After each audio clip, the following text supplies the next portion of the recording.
बंदी छोड़ सदगुरु रामपाल जी भगवान जी की जय हो। सभी भाई बहनों को दासी का प्यार भरा सत साहिब।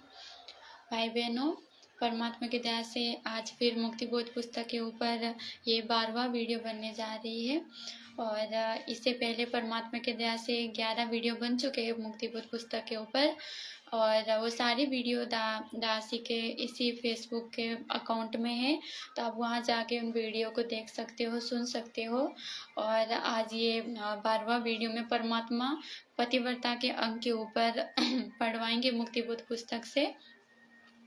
और वीडियो को प्रारंभ करने से पहले परमात्मा की जयकारा लगाते हैं, मालिक का मंगलाचरण करते हैं, फिर पुस्तक पढ़ना प्रारंभ करते हैं।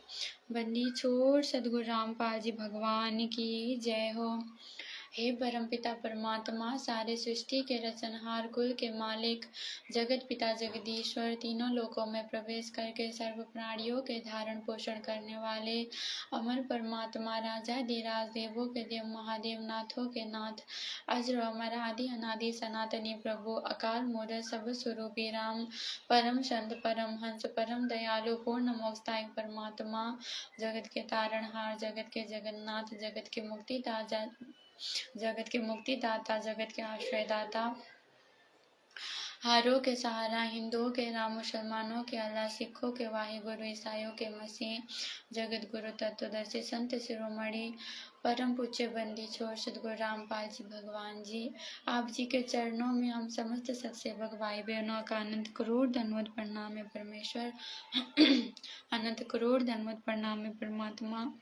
हे परमेश्वर, आप जी की पवित्र पुस्तक पढ़ते समय तुक्ष दासी से मन क्रम और वचन से किसी प्रकार की त्रुटि हो जाए तो दासी को तुक्ष जान के क्षमा करने की कृपा कर दीजिएगा परमात्मा। बंदी छोड़ सदगुरु रामपाल जी भगवान की जय। बंदी छोड़ सदगुरु रामपाल जी भगवान की जय। बंदी छोड़ सदगुरु रामपाल जी भगवान की जय हो। अथ मंगलाचरण।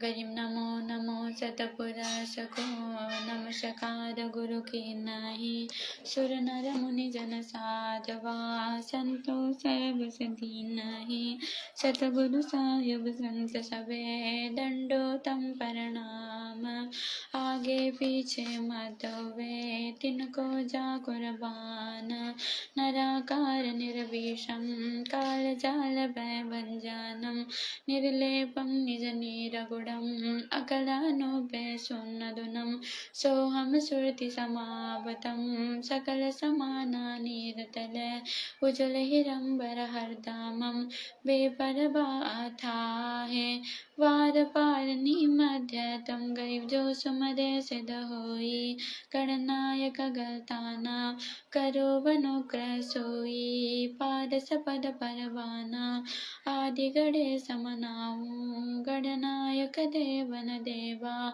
चरण कमल लोलाऊं, आदि अंत करु सेवा, ब्रह्म शक्ति संगीतम, रिद्धि सिद्धि दाता सोई, अवगत गुणातीतम, सत्य पुरुष निर्मोही, जगदम्बा जगदीशम, मंगल रूप मुरारी, तन मनार पोषेशम, भक्ति मुक्ति भंडारी, सुर नर मुनि जन ध्यावे, ब्रह्मा विष्णु महेशा, शेष सहस मुख गावे, पूजे आदि गणेशा, इंद्र कुबेर सरीखा, वरुण धर्म ध्यावे, सुमरत जीवन जी का, मन इच्छा फल पावे, 33 कोटि अधारा, ध्यावे सहस 88, उतरे भव जल पारा, कटे यम की फांसी, 33 कोटि अधारा, ध्यावे सहस 88,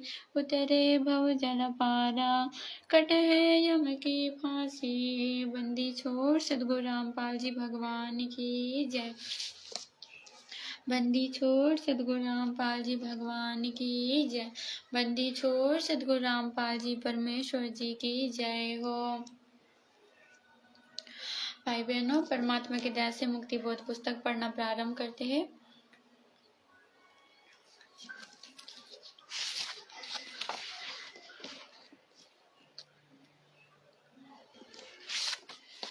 तो परमात्मा की दया से मुक्ति बोध पुस्तक के ऊपर सुमरन के अंक का सरलार्थ परमात्मा ने सारा पढ़वा दिया है, जो विषय सूची में 2 नंबर में था।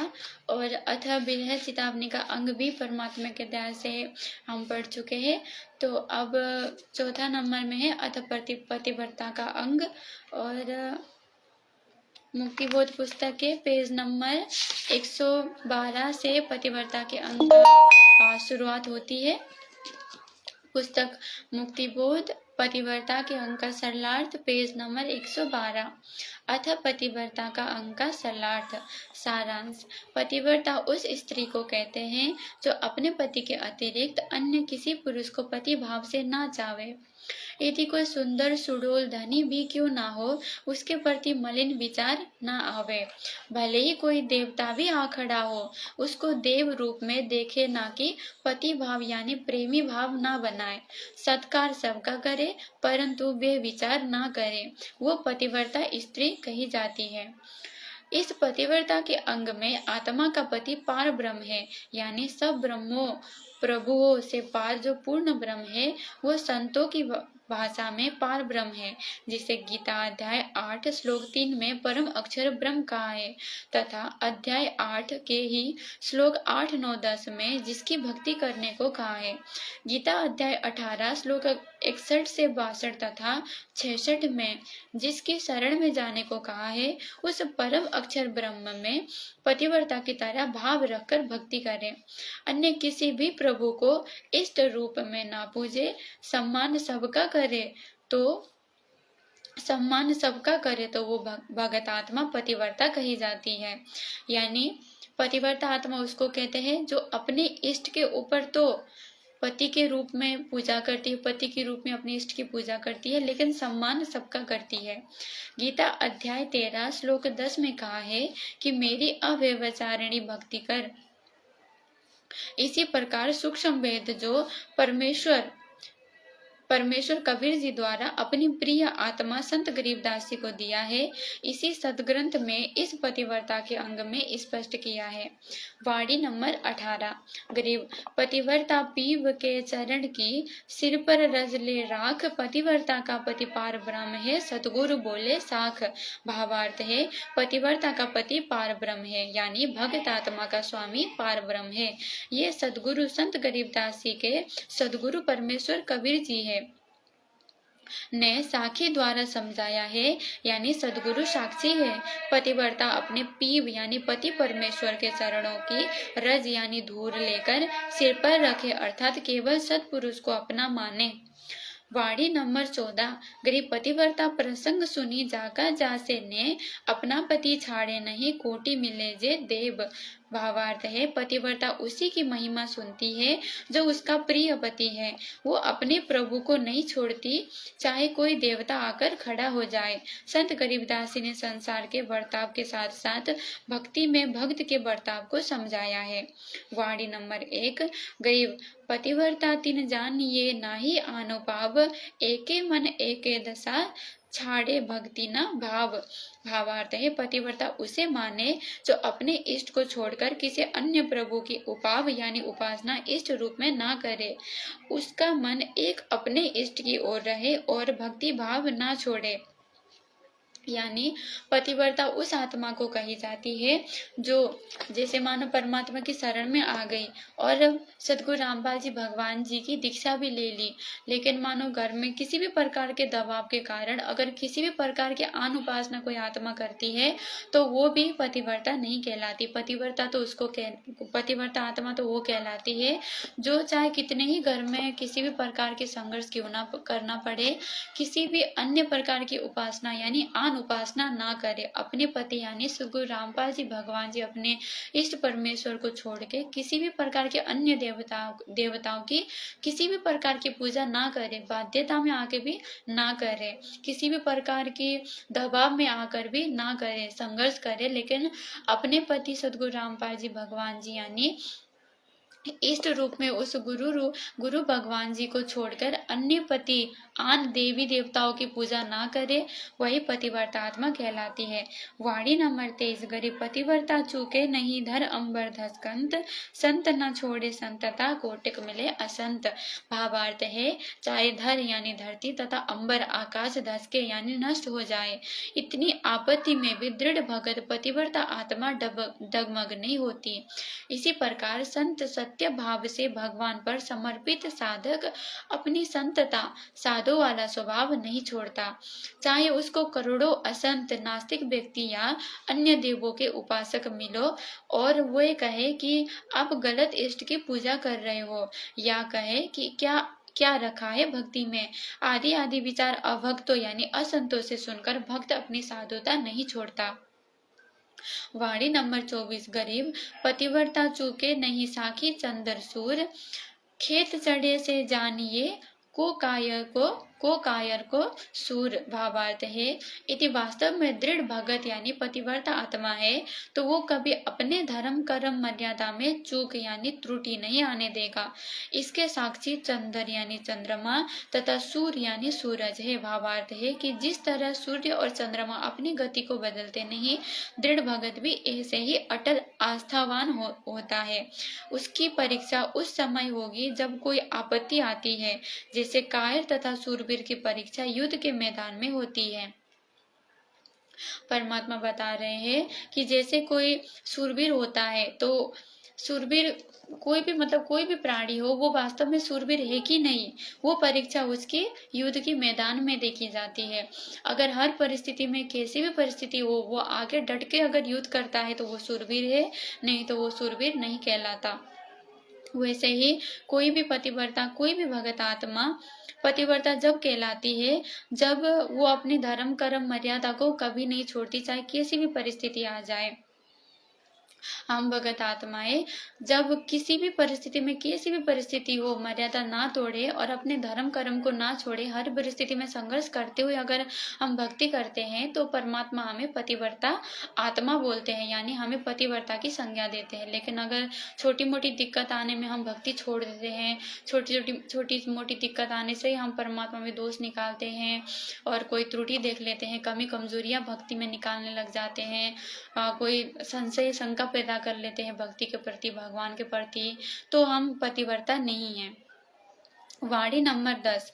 करीब पतिव्रता सो जानिए जाके दिल नहीं और, अपने पीव के चरण बिन तीन लोक नहीं ठोर। भावार्थ है, पतिव्रता यानी एक इष्ट का उपासक उसे जानो जिसके दिल में अन्य के प्रति श्रद्धा ना हो। उसकी आत्मा ये माने कि मेरे परमेश्वर पति के चरणों में अतिरिक्त मेरे पति परमेश्वर के चरणों के अतिरिक्त मेरा तीन लोक में ठिकाना नहीं है। जो दृढ़ भगत यानी पतिव्रता आत्मा हुए हैं उनका वर्णन किया है कि वाणी नंबर 28। गरीब पतिव्रता चूके नहीं तन मन जावे शीस, मोर ध्वज अर्पण किया सिर साटे जगदीश। भावार्थ है, राजा मोर ध्वज पतिव्रता जैसा भगत था। उसने अपने लड़के तामर ध्वज का सिर साधु रूप में उपस्थित श्री कृष्ण जी के कहने पर काट दिया, यानी आरे क्रोध से शरीर चीर दिया। परमात्मा पति के लिए मोर ध्वज आत्मा ने अपने पुत्र को भी काटकर समर्पित कर दिया। इस प्रकार पतिव्रता आत्मा का परमेश्वर के लिए यदि तन मन शीश भी जाए तो उस अवसर को चूकती नहीं, यानी हाथ से जाने नहीं देती। ऐसे भगत को अपने इष्ट देव के लिए सर्वस्व न्यौछावर कर देना होता है। ये सच्चा भगत है। वाणी नंबर 29 से 30। गरीब पतिव्रता प्रहलाद है, ऐसी पतिव्रता हुई 84 कठिन तिरसना सिर पर बीती लोई। गरीब राम नाम छाड़िया नहीं अवगत अगम अगाध, दाव न चुक्या चौपटे पतिव्रता प्रहलाद। प्रहलाद भगत के बारे में कहा जा रहा है कि प्रहलाद भगत को इतनी सारी कठिनाइयों की सामना करनी पड़ी, इतनी सारी परिस्थितियों की सामना करनी पड़ी, इतने सारे संघर्ष उनको करना पड़ा और उनके खुद के पिताजी उनके दुश्मन हो गए थे। उसके बावजूद भी प्रहलाद भगत जी ने भक्ति नहीं छोड़ी, यानी वो चूके नहीं अपनी भक्ति में, इसीलिए उनको पतिव्रता कहा गया। भगत प्रहलाद की कथा। भावार्थ। भगत प्रहलाद को उनके पिता हिरण्यकश्यप ने राम नाम छुड़वाने के लिए अनेकों कष्ट दिए, परंतु अपना उद्देश्य नहीं बदला। भगत प्रहलाद दृढ़ रहा तो परमात्मा ने पल पल यानी क्षण क्षण उनकी रक्षा करी। बिल्ली की बच्चों की रक्षा करना। प्रहलाद को अक्षर ज्ञान तथा भक्ति ज्ञान के लिए उनके पिता राजा हिरण्यकश्यप ने शहर से बाहर बनी पाठशाला में भेजा, जहाँ पर दो पादे यानी उपाध्याय यानी आचार्य, एक साना तथा दूसरा मूर्खा पढ़ा करते थे, धर्म की शिक्षा दिया करते थे। हिरण्यकश्यप के आदेश से सबको हिरण्यकश्यप नाम जाप करने का मंत्र बताते थे। कहते हैं कि राम विष्णु नाम नहीं जपना है या अन्य किसी भी देव का नाम नहीं जपना है। हिरण्यकश्यप यानी हिरण्यकश परमात्मा है। प्रहलाद भी अपने पिता का नाम जाप करते थे। यदि कोई हिरण्यकश्यप के स्थान पर राम या अन्य नाम जो प्रभु के हैं जाप करता मिल जाता था तो उसे मौत की सजा सबके सामने दी जाती थी।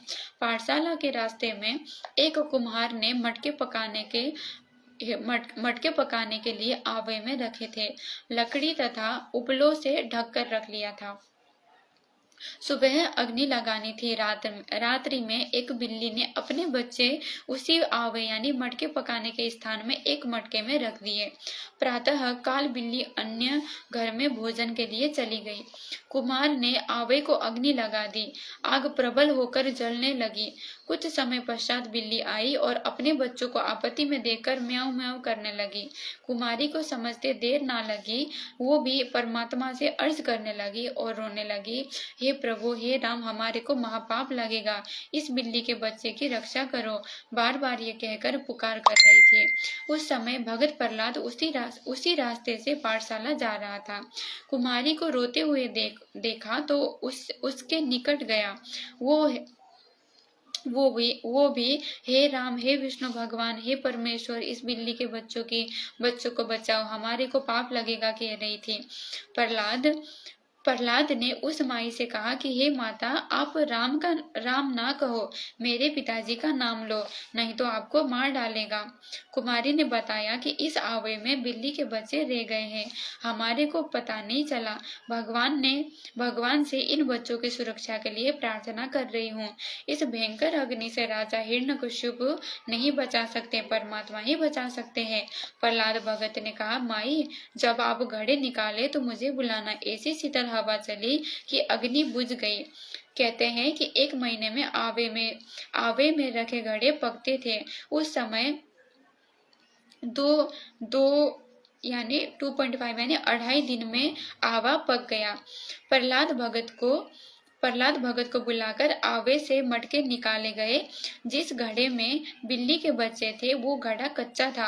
बिल्ली के बच्चे सुरक्षित थे, अन्य सब घड़े पके हुए थे। ये दृश्य देखकर प्रहलाद ने मान लिया कि ऐसी विकट परिस्थिति में मानव कुछ नहीं कर सकता, परमात्मा ही समर्थ है। कुम्हारी से भक्त प्रहलाद जी ने कहा था कि माता जी, यदि भगवान ने बिल्ली के बच्चे बचा दिए तो मैं भी परमात्मा का ही नाम जाप करूंगा, अपने पिता का नाम जाप नहीं करूंगा। उस दिन के पश्चात प्रहलाद भगत राम का नाम जाप करने लगा। ये घटना सतयुग की है। श्री रामचंद्र पुत्र दशरथ जी का तो जन्म भी नहीं हुआ था। जब साना तथा मूर्खा अध्यापकों को पता चला कि प्रहलाद राम का जाप करता है तो उसे बहुत समझाया कि आप हिरण्यकश्यप राजा का नाम जाप करो। प्रहलाद ने कहा कि गुरुदेव, मेरे पिता मानव है, राजा है, परंतु भगवान नहीं है। विशेष परिस्थिति में परमात्मा ही रक्षा कर सकता है। जीव कल्याण भी परमात्मा से ही हो सकता है। राजा जनता को क्या देता है? उल्टा कर यानी टैक्स जनता से लेता है। परमात्मा सबका पालन करता है, वर्षा करता है तो धन्य धान्य से मानव परिपूर्ण होता है। राजा होना अनिवार्य है, परंतु अन्याय नहीं होना चाहिए। राजा कानून व्यवस्था बनाने के लिए बनाया जाता है। प्रजा की प्रजा की बदमाशों से सुरक्षा करना राजा का परम कर्तव्य है। राजा को परमात्मा की भक्ति से ही राज्य प्राप्त होता है। राजा यदि प्रजा को तंग करता है तो परमात्मा उसे दंड देता है, नरक में डालता है, फिर पशु पक्षियों की योनियों में कष्ट उठाता है। इसलिए राजा को भी परमात्मा का नाम लेना चाहिए, परमात्मा से डरकर काम करना चाहिए। साना ने कहा कि राजकुमार, आप हमारे शिष्य हैं, गुरु नहीं। आप हमें शिक्षा दे रहे हो। प्रहलाद ने कहा, क्षमा करो गुरुदेव, मैं आपको शिक्षा नहीं दे रहा हूँ, राजा का धर्म बता रहा हूँ। मूर्खा पांडे ने कहा, हे राजकुमार, ये ज्ञान आपको किसने करवाया? प्रहलाद ने कहा, गुरुदेव, मुझे पिछली याद ताजा हो गई है। जब मैं माता के गर्भ में था, नारद जी मेरे पास आए थे। सूक्ष्म रूप बनाकर उन्होंने मुझे परमात्मा की महिमा तथा मानव कर्तव्य बताया था। मुझे नाम भी जाप करने को दिया था। अब मैं वही जाप किया करूंगा। साना मूर्खा पंडितों ने राजा को बताया कि आपका पुत्र राम का नाम जाप करता है, हमारी बात नहीं मानता। हम शिक्षा देते हैं तो हमारे को ही ज्ञान सुनाने लगता है।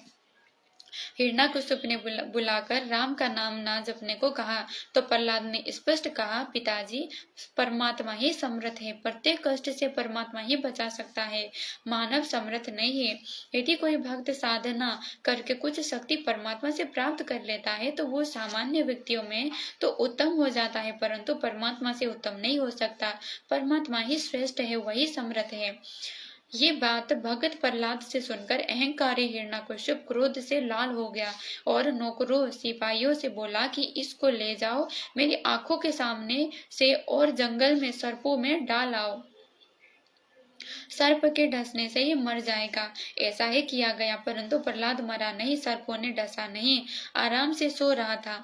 सुबह धूप से बचाने के लिए सर्प प्रहलाद भगत पर अपने फन फैलाकर छाया किए हुए थे।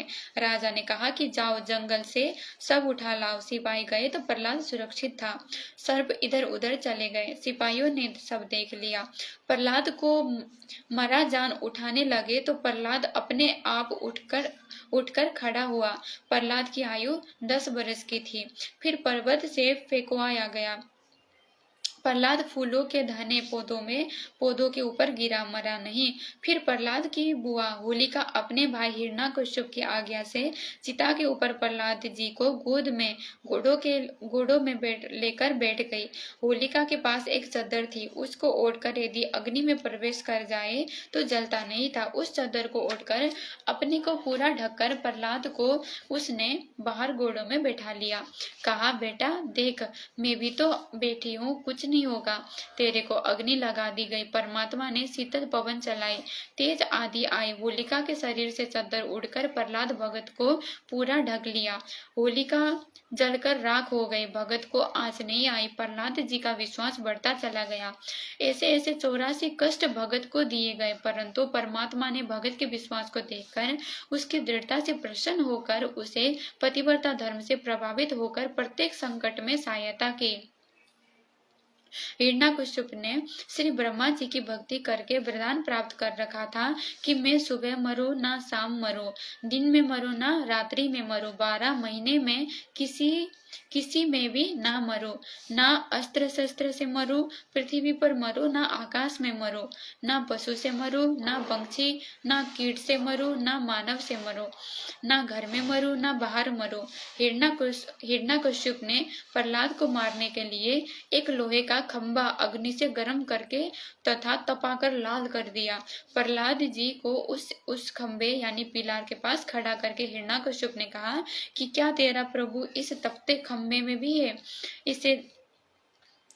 क्या तेरा प्रभु इस तपते खंभे से भी इससे तेरी जलने से रक्षा कर देगा?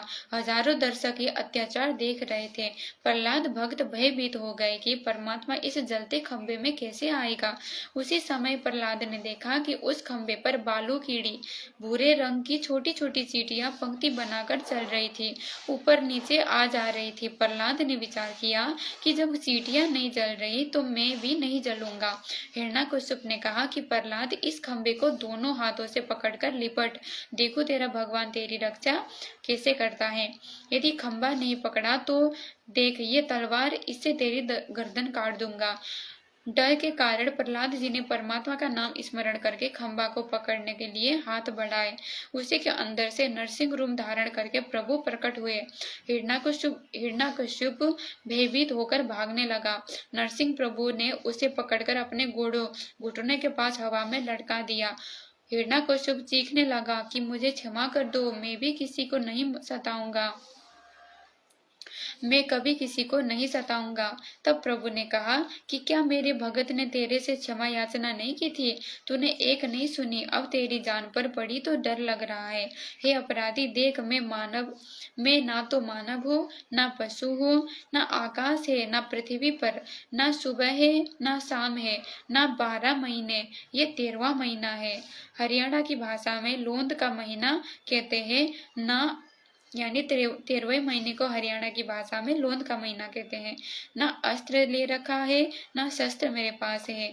घर के दरवाजे यानी गेट के मध्यम में खड़े थे।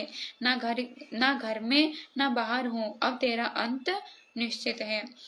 ये कहकर नरसिंह भगवान ने उस राक्षस का पेट फाड़कर आते निकाल दी और जमीन पर उस राक्षस को फेंक दिया। प्रहलाद को गोदी में उठाया और जीभ से चाटा, प्यार किया। उस नगरी का राजा प्रहलाद बना। विवाह हुआ, एक पुत्र हुआ जिसका नाम बेलोचन रखा। उस बेलोचन का पुत्र राजा बलि हुआ, जिसने अश्वमेध यज्ञ की थी, जिसमें परमात्मा वावन यानी बौना रूप बनाकर एक ब्राह्मण के रूप में आए और 3 पेड़ यानी कदम जमीन दान में मांगी थी। भगवान ने एक कदम डंग में पूरी पृथ्वी नापी तथा दूसरे पग में स्वर्ग, तीसरे के लिए स्थान मांगा तो बलि ने कहा कि ये मेरी पीठ पर रखो। ये कहकर पृथ्वी पर मुख के बल लेट गया। तब प्रभु ने खुश होकर कहा कि मांग, क्या मांगता है? बलि ने कहा कि मैंने इंद्र के राज्य के लिए 100वीं यज्ञ की है। भगवान बोले, इस इंद्र को अपना शासन काल पूरा करने दो, फिर आपको इंद्रासन देंगे। आप मेरी शर्त पूरी नहीं कर पाए, इसलिए अभी इंद्र को पद से नहीं हटा सकते। फिर भी आपने मेरे को सर्वस्व दे दिया, इसलिए इसके पश्चात तेरे को इंद्रासन दिया जाएगा। तब तक तेरे को पाताल लोक का राजा बनाता हूँ, वहाँ राज्य करो। मैंने इंद्र से उसका राज्य बनाए रखने का वचन दिया है। बलि ने कहा कि एक मेरी शर्त है, उसके लिए वचन दे। भगवान ने कहा कि बोलो। बलि ने कहा कि जब तक मैं पाताल में रहूं तो आप इसी 52 यानी बौना ठिगना रूप में मेरे द्वार के आगे खड़े रहोगे। भगवान विष्णु ने कहा तथास्तु, ऐसा ही होगा। भक्त प्रहलाद के पोते राजा बलि को पाताल का राज्य प्रदान किया। भक्त प्रहलाद जी अपने धर्म कर्म पर डटे रहे, यानी पतिव्रता धर्म का पालन करके अटल रहे, तो परमात्मा ने सहायता की। जब तक सूरज चांद रहेगा, महापुरुषों का नाम रोशन रहेगा। वाणी नंबर 31। गरीब पतिव्रता ध्रुव जानिए और पतिव्रता कौन, उत्तान पाद का राज सब छाड़या सकल अलोन। सरलार्थ भगत धुर जी ने पतिव्रता धर्म का पालन किया। अपने पिता के राज्य को त्याग कर ठान ली कि परमात्मा देगा तभी राज्य लूंगा, जिस कारण से परमात्मा की भक्ति की, टस से मस नहीं हुआ। बाद में उत्तानपाद जी ने ध्रुव जी को कह दिया था कि बेटा, मैं सर्वस्व राज तुझे दे दूंगा, आप घर त्याग कर मत जाओ। परंतु ध्रुव जी ने परमात्मा को महत्व दिया। कथा सुमरण के अंग में लिखी है। वाणी नंबर 32 से 33। करीब 16 सहस सुहेलिया छाड़े मीर दीवान, बलक बुखारा तज गए देख अदम सुल्तान। करीब सुल्तानी पतिव्रत है छाड़या बलक बुखार, मन मंजन अवगत रते साई का दीदार। सरलार्थ है, अब्राहिम सुल्तान अधम को जब परमेश्वर का ज्ञान हुआ तो परमात्मा पति के लिए समृद्ध राज्य त्याग दिया। 16,000 स्त्रियां, 18 लाख घोड़े घोड़ी अन्य धन को त्याग कर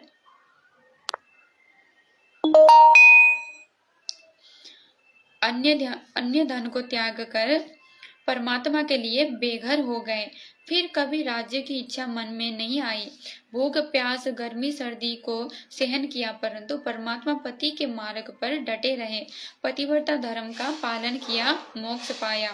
वाणी नंबर 36, 37 और 38। गरीब गोपी चंद और भर्तहरि पतिव्रता है दोई, गोरख से सदगुरु मिले पत्थर पाहन ढोई। गरीब 12 बरस विषमभरी अलवर कीला चिनाई, सदगुरु शब्दो बांधिया अमर भये हे ताही। करीब सदगुरु शब्द न उल्लंघनिया, जो धारी सो धार, कंचन के मटके भये निस्तरी गया कुमार। सरलार्थ है गोपीचंद तथा भर्तहरि दोनों राजा थे, मामा भांजे थे। भर्तहरि जी गोपीचंद के मामा थे। गोपीचंद की कथा। गोपीचंद इकलौते पुत्र थे। पिता का देहांत हो चुका था। कहीं कन्याएं पुत्री थी, कहीं कन्या यानी उनकी पुत्रियां थी। माता जी ने एक दिन अपने पुत्र को स्नान करते देखा। माँ ऊपर की मंजिल पर थी। नीचे गोपीचंद की रानियां स्नान की तैयारी कर रही थी। माता ने अपने पुत्र को देखा तथा अपने पति की याद आई। इसी आयु में इसके पिता की मृत्यु हो गई थी। वो इतने ही सुंदर और युवा थे। उनको काल खा गया, मेरे बेटे को भी काल खाएगा। क्यों ना इसको भगवान की भक्ति पर लगा दूं ताकि मेरा लाल अमर रहे। आंखों से आंसू निकले और गोपीचंद के शरीर पर गिर गए। गोपीचंद ने देखा कि माँ रो रही है। उसी समय वस्त्र पहनकर माँ के पास गया। रोने का कारण पूछा, कारण बताया तथा स्वयं गोरखनाथ जी के पास लेकर गई और दीक्षा दिला दी, संन्यास दिला दिया। गोपीचंद डेरे में रहने लगा। श्री गोरखनाथ जी ने परीक्षार्थ गोपीचंद जी को उसी के घर भिक्षा लेने भेजा तथा कहा कि अपनी पत्नी पाटम देई से माता कहकर भिक्षा मांगकर ला, यानी अपनी पत्नी को माता कहकर भिक्षा मांगकर ला। गोपीचंद जी महल के द्वार पर गए। माई भिक्षा देना आवाज लगाई। रानी तथा कन्या आवाज पहचान कर दौड़ी दौड़ी आई। सब रोने लगी।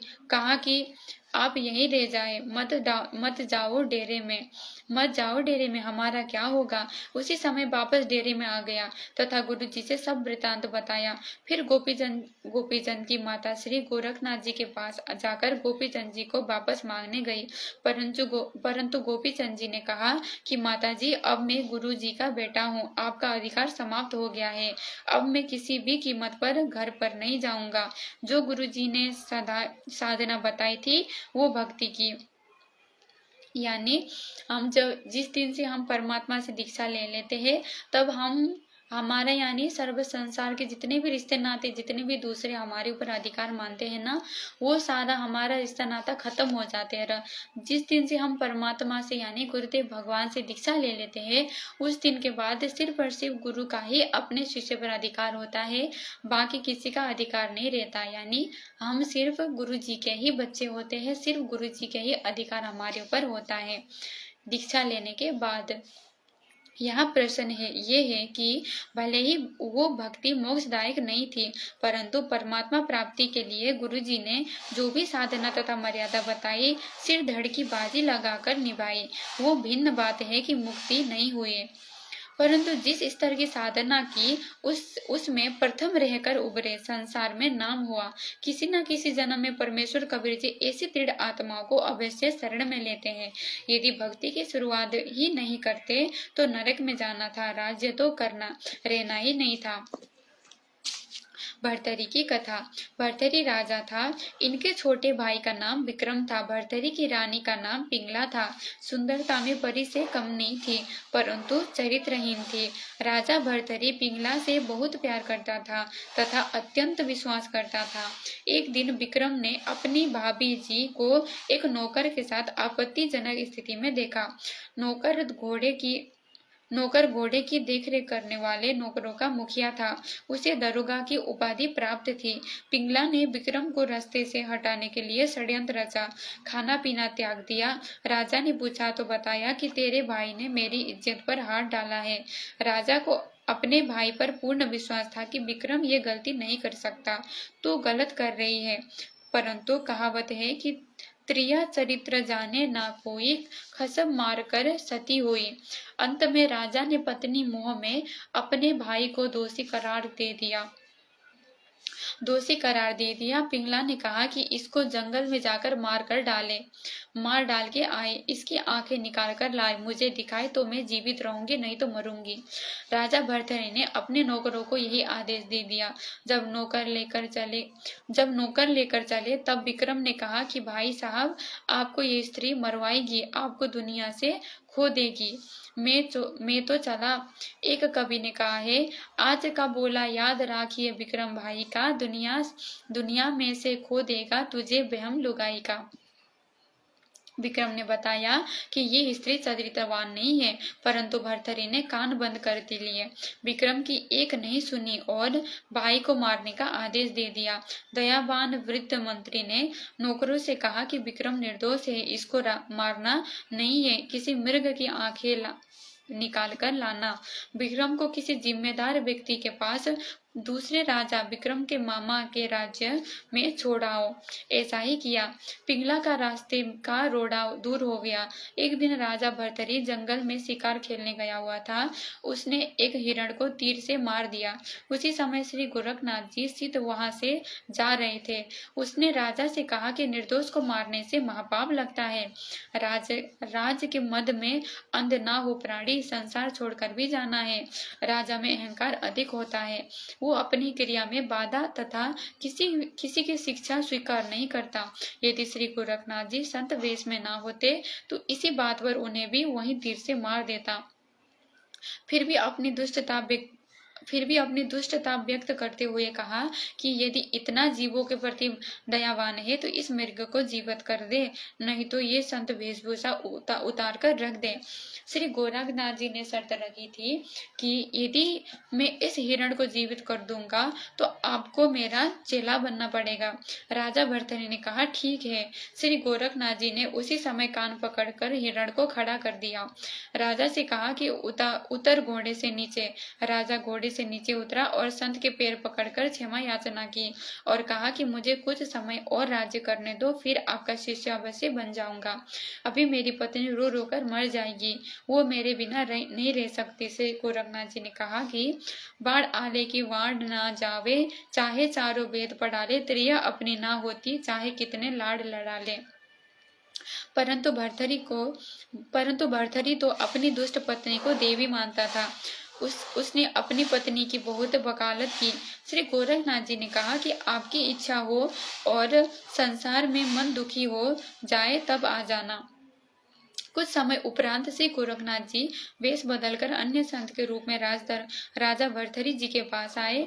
उनको एक अमर फल देकर कहा कि जो इस फल को खा लेगा वो लंबी आयु जिएगा और युवा बना रहेगा। ये कहकर संत जी कुछ दक्षिणा लेकर चले गए। फल की कीमत नहीं ली। राजा ने विचार किया कि यदि मेरे से पहले मेरी पत्नी की मृत्यु हो गई तो मैं जीवित नहीं रह पाऊंगा, इसलिए ये फल पिंगला रानी को देता हूँ। वो फल अपनी रानी को दे दिया तथा उसके गुण बताए। रानी का प्रेम उस दरोगा से था। रानी ने वो फल अपने प्रेमी दरोगा को दे दिया और उसको गुण बताए और कहा कि मैं आपकी लंबी आयु देखना चाहती हूँ, मैं आपके बिना जीवित नहीं रह पाऊंगी। दरोगा उसी शहर की वेश्या के पास जाता था, उससे अत्यधिक प्रेम करता था। दरोगा ने वो अमर फल अपनी प्रेमिका वेश्या को दे दिया तथा उसको गुण बताए। वेश्या ने विचार की कि इस नगरी का राजा बहुत दयालु तथा न्यायकारी है, अपने भाई का दोष देखा तो उसे भी क्षमा नहीं किया। ऐसा राजा लंबी आयु जीवित रहे तो जनता सुखी रहेगी। यदि मैंने खा लिया तो और अधिक समय तक ये पाप करूंगी। उस वेश्या ने वो फल राजा भर्तृहरि को दे दिया तथा उसके गुण बताए। राजा ने पूछा कि आपको ये फल किसने दे दिया? वेश्या ने बताया कि आपके घोड़े के मुखिया दरोगा ने दिया है। राजा ने दरोगा को बुलाया, पूछा तो उसने बताया कि रानी ने दिया है। रानी ने महल में जाकर पूछा कि क्या आपने वो फल खा लिया था? रानी कुछ नाराज अंदाज से बोली कि हाँ, खा लिया था। आप हमेशा ऐसा क्यों करते हो? राजा ने उसी समय मंत्री, महामंत्री, अन्य दरबारियों, कार्यालय के उच्च अधिकारियों को तथा वेश्या और दरोगा को बुलाया। दरोगा से पूछा कि ये फल आपको किसने दिया था? था। दरोगा ने कपते हुए कहा कि रानी ने दिया था। राजा का अंधेरा दूर हुआ। अपने भाई की मौत तथा अंतिम वचन को याद करके दहाड़ मारकर रोया। कहा कि दुष्टा, तूने मेरे भाई भी मरवा दिया। कुछ दिन में मुझे भी मरवा देती। पिंगला रानी ने क्षमा याचना की, अपनी सब गलती स्वीकार कर ली। भर्तरी उस दिन राज्य त्याग कर गोरखनाथ जी के डेरे में चला गया तथा परम भगत बना। महामंत्री को पता था कि विक्रम जीवित है। विक्रम को राजा बनाया गया। दरोगा को नौकरी से निकाल दिया। पिंगला को भिन्न महल में रहने को कहा। उसकी पूरी देखभाल राजा ने रखी। उसे कभी कष्ट नहीं होने दिया। अलवर शहर के राजा के किले में पत्थर ढोने की नौकरी करना। एक समय श्री गोरखनाथ जी से गोपीचंद तथा भर्तरी जी ने कहा कि गुरुदेव, हमारा मोक्ष इसी जन्म में हो, ऐसी कृपा करें। आप जो भी साधना बताओगे हम करेंगे। श्री गोरखनाथ जी ने कहा कि राजस्थान प्रांत में एक अलवर शहर है। वहाँ का राजा अपने किले का निर्माण करवा रहा है। तुम दोनों उस राजा के किले का निर्माण पूरा होने तक उसमें पत्थर ढोने का निःशुल्क कार्य करो। अपने खाने के लिए कोई अन्य मजदूरी सुबह शाम करो। उसी दिन दोनों भगत आत्मा गुरु जी का आशीर्वाद लेकर चल पड़े। उस किले का निर्माण 12 वर्ष तक चला। कोई मेहनताना का रुपया पैसा नहीं दिया। अपने भोजन के लिए उसी नगरी के एक कुम्हार के पास उसकी मिट्टी खोदने तथा उसके मटके बनाने योग्य गारा तैयार करने लगे। उसके बदले में सुबह शाम का केवल रोटी खाते थे। कुमार की धर्मपत्नी अच्छे संस्कारों की नहीं थी।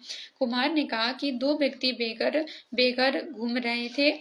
वे मेरे पास मिट्टी खोदने तथा गारा तैयार करते हैं। केवल रोटी की मजदूरी लेते हैं। आज 3 व्यक्तियों का भोजन लेकर आना। मटके बनाने तथा पकाने वाला स्थान नगर से कुछ दूरी पर जंगल में था। कुमारी 2 व्यक्तियों की रोटी लेकर आई और बोली कि इससे अधिक नहीं मिलेगी। भोजन रखकर घर लौट आई। कुमार ने कहा कि बेटा, इन्हीं में काम चलाना पड़ेगा। तीनों ने बांटकर रोटी खाई।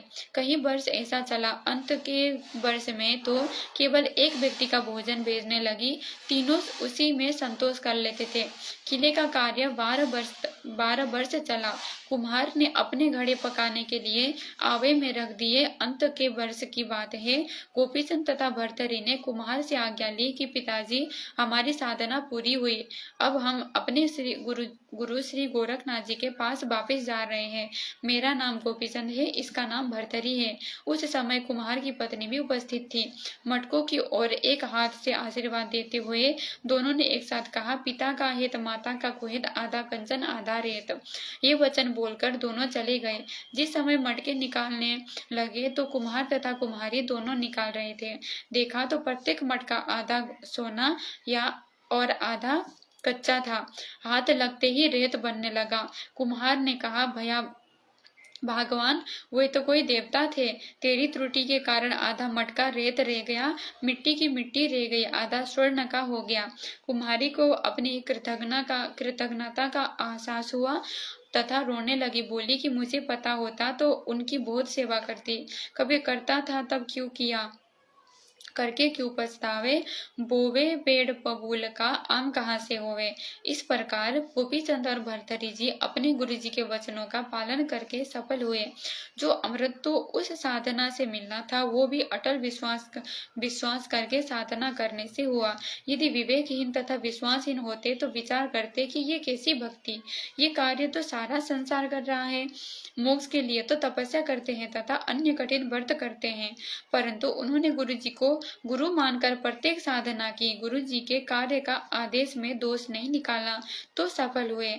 गोरखनाथ जी ने उनको जो नाम जाप करने का मंत्र दे रखा था, उसका जाप वे दोनों पत्थर उठाकर निर्माण स्थान तक ले जाते तथा लौटकर पत्थरों को गोरखनाथ जी ने उनको जो नाम जाप करने का मंत्र दे रखा था उसका जाप हुए दोनों पत्थर उठाकर निर्माण स्थान तक ले जाते तथा लौटकर पत्थरों को तराश काट छाट करके सीधा कर रहे थे, वहां तक आते समय करते रहते थे। यानी काम भी करते रहते थे, मंत्रों का जाप भी करते रहते थे। दोनों युवा थे। कार्य के परिश्रम तथा पूरा पेट न भरने के कारण मन में स्त्री के प्रति विकार नहीं आया और सफलता पाई। गुरु एक वेद यानी डॉक्टर होता है, उसे पता होता है कि किस रोगी को क्या परहेज देना है, क्या खाने को बताना है, यानी पथ्य अपथ्य डॉक्टर ही जानता है। रोगी यदि उसका पालन करता है तथा औषधि सेवन भक्त नाम जाप करता है तो स्वस्थ हो जाता है, यानी मोक्ष प्राप्त करता है। इसी प्रकार गोपीचंद तथा भर्तृहरि जी ने अपने गुरु जी के आदेश का पालन करके जीवन सफल किया। इसी प्रकार सत्य लोक की प्राप्ति के लिए हमने अपनी साधना करनी है। यानी जिस प्रकार गोपीचंद और भर्तृहरि जी ने अपने गुरु जी ने जो आज्ञा दी, जो सीधी तौर पे देखे तो एक भक्ति साधना नहीं दिखाई दे रही थी, लेकिन गुरु एक वेद होता है, डॉक्टर होता है। गुरु यानी एक वेद यानी डॉक्टर को ही पता होता है कि मरीज की ट्रीटमेंट कैसे करनी है, मरीज का इलाज कैसे करना है।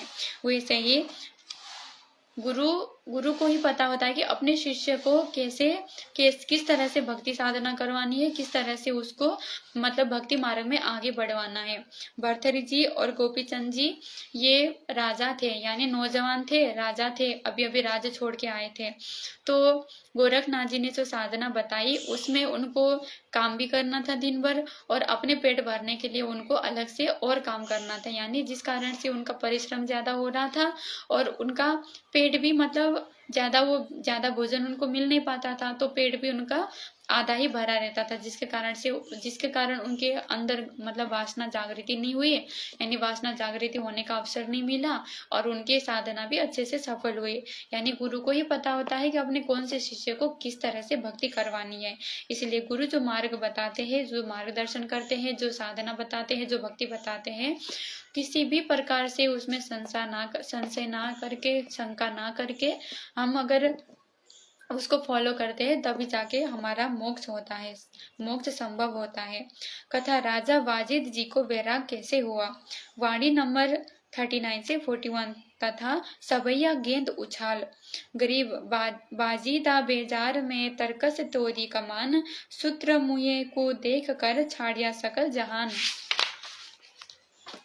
गरीब बाजीदा बिचरिया सही, सूत्र मुहे के नाली, चरण कमल छाड़े नहीं, जीवेंगे के काली। गरीब बाजीदा बिरचा सही, सूत्र मुहे को देख, चरण कमल छाड़े नहीं, मिली है अलख अलेख। सबैया गेंद उछाल बाजीद जुनी सेती बिचरिया, कादर कुर्बान संभारिया है, फंद टूटी गया तिब ऊट मुआ, तहाँ पकड़ी पलान उतारिया है। अरवा चली कहू कौन गली, धोरा पीरा अककारा है, कहीं पैर पियादा पालकियो, कहीं हस्ती का सवारा है। सत खुद खुदाई अल्लाह लखिया, सब झूठा सकल पसारिया है, कपरे पारे तन से डारे, अब सत प्रमाणा हमारा है। बीबी रोवे चोली धोवे, तू सुन भरतार हमारा है, मैं ना मानो मस्ताना भया, लाग्या नीच निकट निवारा है। उर्मे अविनाशी आप अल्लाह सदगुरु को पार उतारिया है, गल गल कंटक दुनिया दूती यो डूबरा कैसा गारा है। हम जान लिया जगदीश गुरु, जिन मंत्र महल समारिया है, कुछ तोल न मोल नहीं जाका, देखा नहीं हल्का है, हल्का भारा है। सुंदर रूप विवेक लख्या, चाख्या नहीं मीठा खारा है, कलतान समान समाया रहा, जहाँ पिंड ब्रह्मण से न्यारा है। सुर शंख समाधि लगाई रहे, देखा एक अजब हजारा है, कहे गरीबदास अजब दरिया, झिलमिल झील वारना पारा है। सरलार्थ है। कथा एक बाजिद नाम का मुसलमान राजा था। एक समय अपनी राजधानी से अन्य शहर में जा रहा था। रेगिस्तानी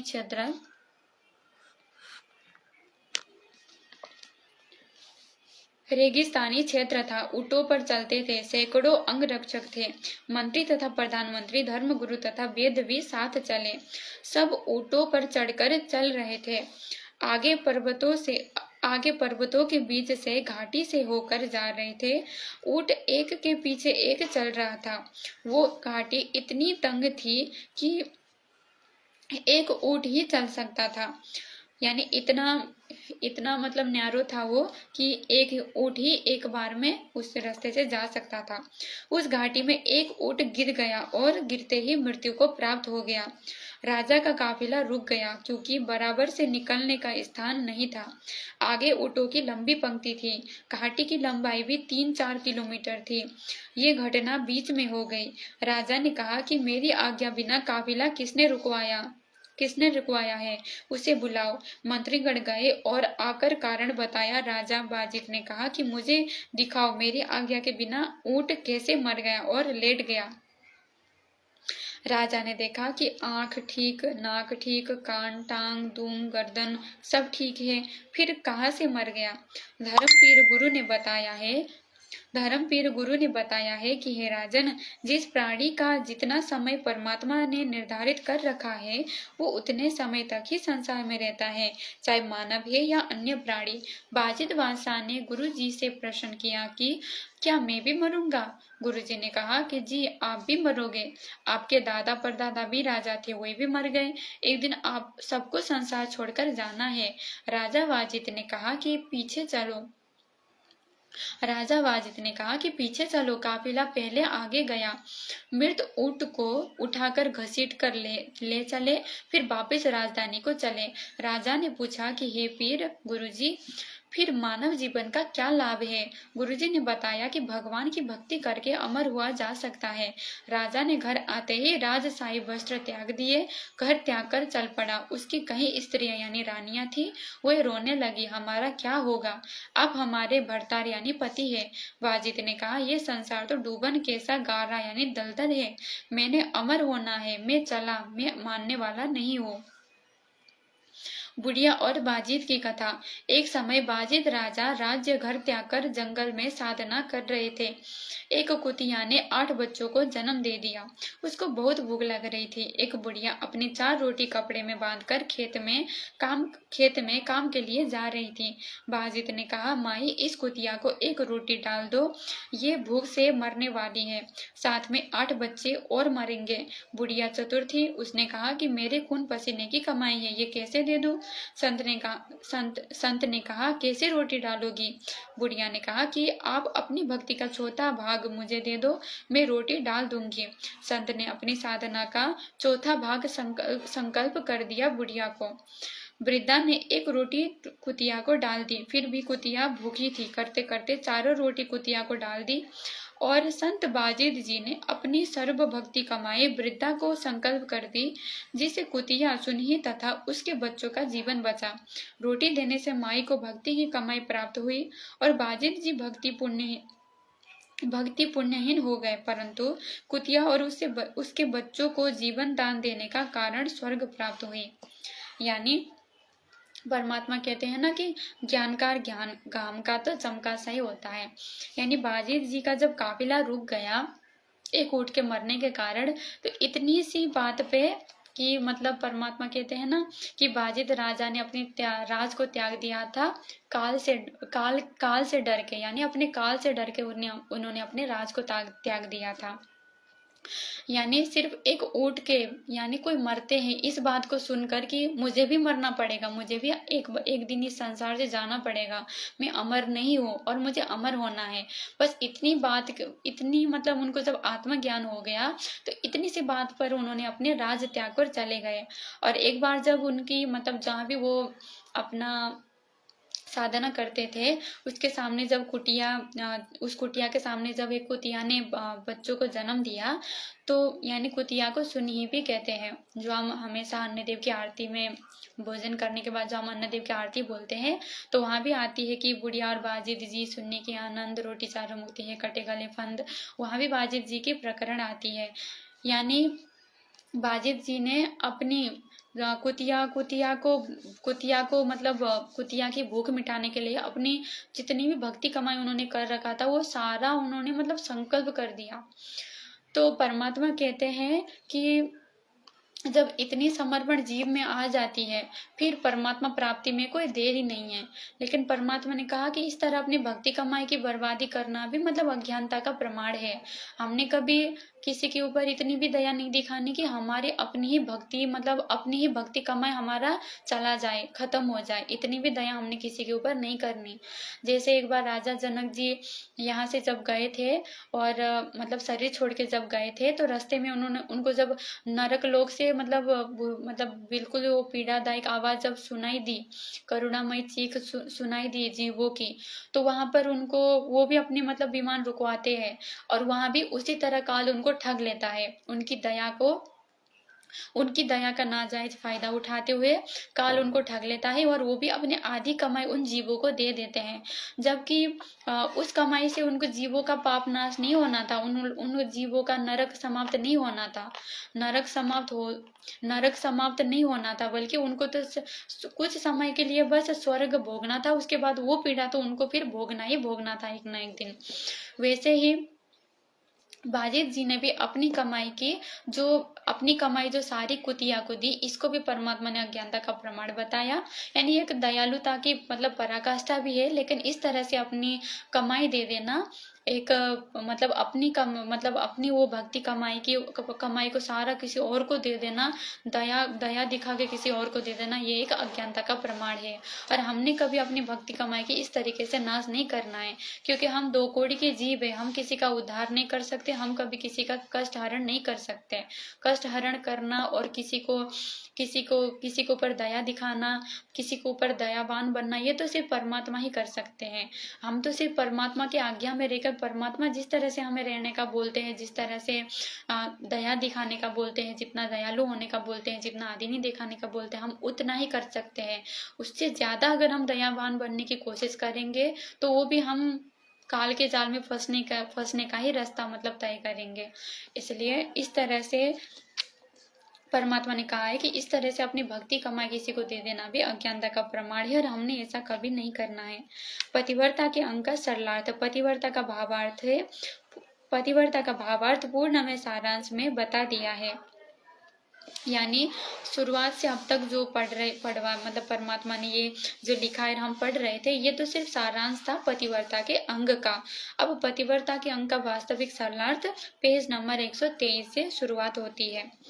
पतिव्रता के अंक का सरलार्थ वाणी नंबर 1 से 10। गरीब पतिव्रता तिन जानिए नाही आन उपाव, एके मन एके दिशा छाड़े भक्ति न भाव।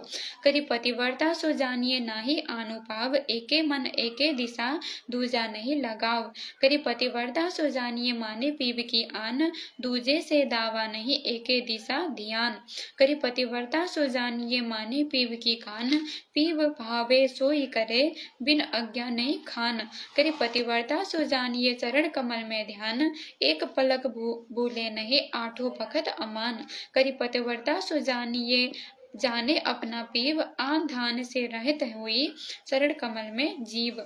करी पतिव्रता सो जाने अपना कंत, आन ध्यान से रहत होई जो धरिया सो मंत। करी पतिव्रता सोई लखो जाने अपना कंत, आन ध्यान से रहत हुई गाहक मिले अनंत। करी पतिव्रता से के व्रत है अपने पीव सुहेत, आन उपासी वो मिले जिनसे रहे संकेत। करी पतिव्रता सो जानिए जाके दिल नहीं और, अपने पीव के चरण बिन तीन लोक नहीं ठोर। सरलार्थ है वाणी नंबर 10 का सरलार्थ पूर्व में कर दिया है। जैसे पतिव्रता स्त्री अपने पति के अतिरिक्त किसी पुरुष को पति यानी स्वामी भाव से नहीं चाहती, चाहे वो कितना सुंदर हो, धनी हो या बड़ा अधिकारी हो, चाहे राजा भी क्यों ना हो, उसे पतिव्रता कहते हैं। कथा। एक व्यक्ति राजा का नौकर था। उसको अपनी पत्नी पर पूर्ण विश्वास था कि वो पतिव्रता है, जिसकी महिमा वो अपने साथियों में बार बार करता था। एक दिन बात राज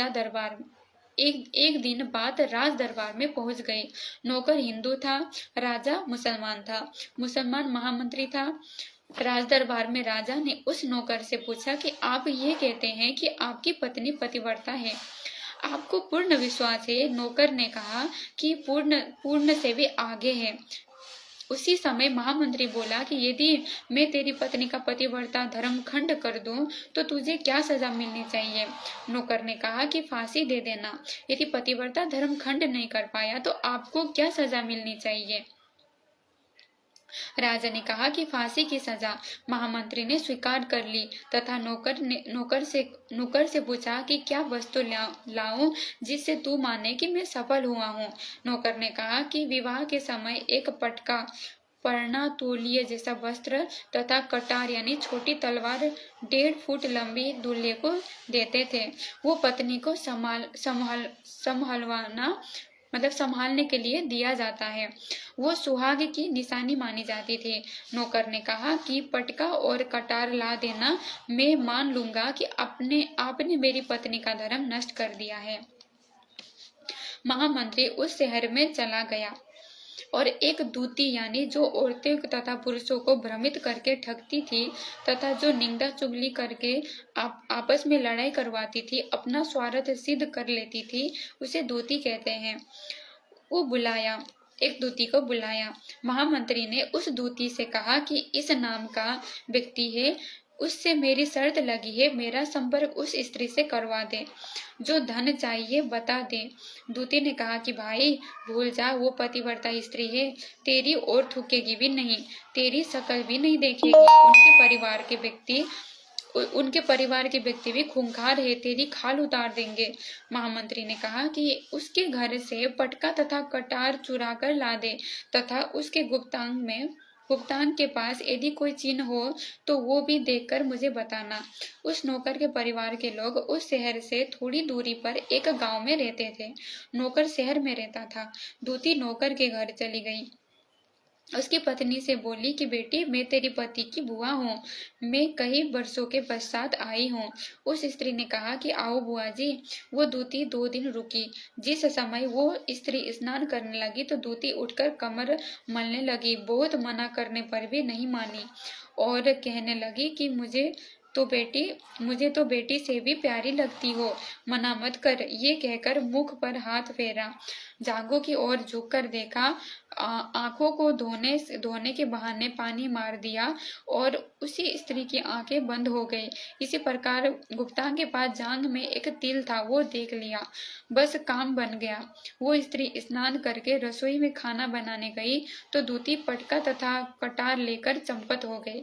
दूती ने पटका तथा कटार महामंत्री को दे दिए और जांघ पर तिल की निशानी भी बता दी। महामंत्री ने राजा से कहा कि मैंने उसकी पत्नी के पास 2 दिन बिताए हैं और ये पटका तथा कटार उसी के हाथों से लेकर आया हूँ। राजा ने दरबार लगाया, नौकर को बुलाया तथा महामंत्री से सभा में पटका और कटार नौकर को दिखाई जो उसी की थी तथा उसकी पत्नी की जांघ पर तिल भी बताया तो नौकर मान गया। राजा ने फांसी का दिन 15 दिन बाद रख दिया और नौकर से अंतिम इच्छा पूछी। नौकर ने कहा कि मैं अपनी पत्नी से अंतिम बार मिलना चाहता हूँ। राजा ने उसे आज्ञा दे दी। नौकर अपने घर गया और अपनी पत्नी से कहा कि आपने विश्वासघात किया। मैंने आपके विश्वास पर महामंत्री शेर खान से ऐसी शर्त लगाई थी। राजा के दरबार में राजा के सामने मैंने कहा था कि मेरी पत्नी का पतिव्रता धर्म कोई नष्ट कर दे तो मुझे फांसी लगा देना। अब मुझे उस दिन फांसी लगाई जाएगी। उसकी पत्नी ने सब बात बताई, परंतु दरबार में फैसला हो चुका था। वो नौकर वापस राजा के दरबार में गया, उसे कैद में डाल दिया गया। नौकर की पतिव्रता धर्मपत्नी ने परमात्मा को याद किया और राजा के दरबार में गई और राजा से नाच दिखाने की आज्ञा मांगी।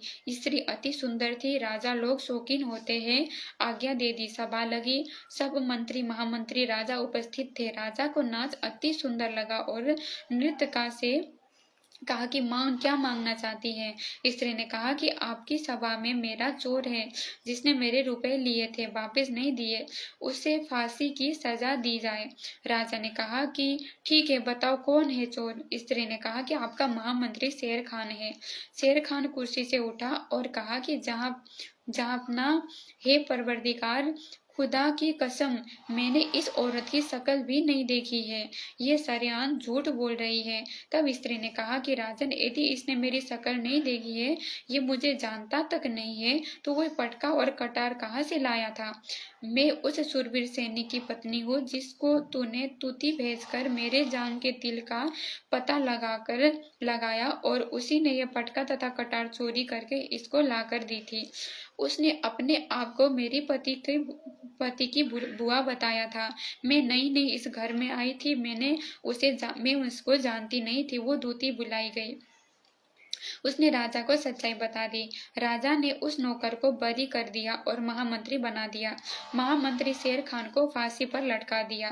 पतिव्रता स्त्री उसे कहा जाता है जो अपने पति के अतिरिक्त अन्य पुरुषों से स्व इच्छा से संभोग यानी सेक्स ना करे, चाहे स्वर्ण का बनकर खड़ा हो, चाहे देवता पृथ्वी पर उतर आए। यदि कोई बलात्कार करता है तो उस नीच को पाप लगेगा और राजा के द्वारा दंडित किया जाएगा, परंतु इस कुकृत्य से उस स्त्री या लड़की का पतिव्रता धर्म नष्ट नहीं होगा।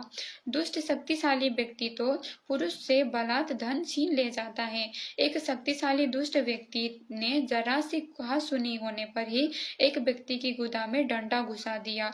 मरा तो नहीं, परंतु महीनों कष्ट रहा। इस प्रकार भक्त ने पतिव्रता स्त्री की तरह अपने इष्ट देव पर समर्पित होना चाहिए, तब परमेश्वर प्रसन्न होगा और मोक्ष प्रदान करेगा।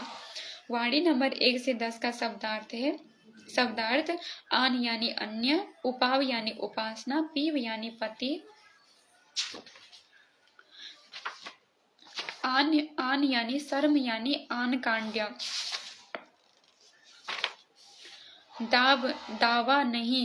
दावा नहीं का मतलब है अपना हक नहीं समझे। ध्यान का मतलब होता है ध्यान। कान यानी कान्या यानी लाज शर्म। कान को यानी एक तो होता है कान और एक तो होता है कान। कान का मतलब होता है शर्म। धार्या यानी पति धारण करना, यानी पतिव्रता धर्म धारण कर लिया तो अटल रहती है, ये उसका मत सिद्धांत है। गाहक मिलो यानी स्त्रियों को लोभ लालच देकर दुराचार करने वाले पतिव्रता को असंख्य मिलो, वो अपना सिद्धांत नहीं बदलती, टस से मस नहीं होती। हेत यानी प्रेम। आन उपासी यानी अन्य देवताओं की उपासना करने वाली आत्माएं बहुत मिले, परंतु अपने इष्ट देव को पतिव्रता नहीं त्यागती। सच्चा भगत अपने मूल मालिक के स्थान पर अन्य देवी देवताओं की पूजा कभी नहीं करता।